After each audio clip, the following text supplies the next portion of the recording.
Hi, today I'm going to teach you how to make one of Grandma's favorite foods. We're going to work with Savoy cabbage today, a classic kind of wintertime vegetable. Slice right in. Be a little bit generous. Don't go like right in tight to the core, but be a little bit generous, maybe a ½ inch to an inch around the core. We're going to take our whole head of cabbage. We're just going to drop it right in to our pot of boiling water. See how this leaf is just kind of starting to fall off on its own, right? You can help them if you want. Let's start pulling our blanched leaves out. Let them drain for a bit.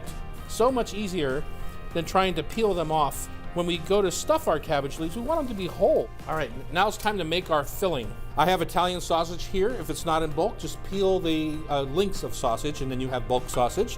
I have ground chicken and ground lamb. Now, any mix of this, turkey, beef, veal, any mix is fine. We're gonna mash that together. You can do this in a mixer, but it changes the texture of the meat. So I kind of like to do it by hand.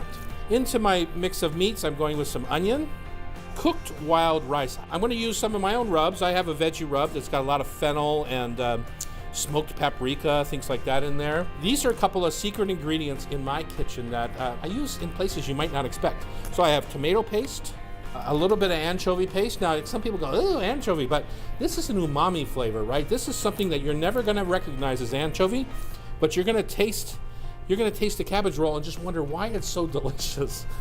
And my favorite secret ingredient in my kitchen, Chipotle Tabasco. This is a good time to get out your flavored salt. I'm using today a Jacobson salt, black garlic salt. We are seasoning, about cabbage rolls for about 10. This is a great thing to put in your freezer. These, my friends, are dehydrated and rehydrated porcini mushrooms. Again, umami, right? It's just that earth essence is what we're looking for here. So for every pound of meat, you want 1 egg. So there's our stuffing for our cabbage rolls. Take your knife, and we're going to de-stem these just a touch. Just kaboom and kaboom. Not all the way down, but just where it might be a little bit tough. Take our 2 ends, marry them over top. Take a scoop of our cabbage roll mixture, go over with your 2 ends, grab it, pull it back, roll, and in to a little bun, right? And you want the sealed end down. Kind of want them to be about the same size so they cook evenly. Just make a tomato sauce, put it right over top, and it's simply from there into the oven.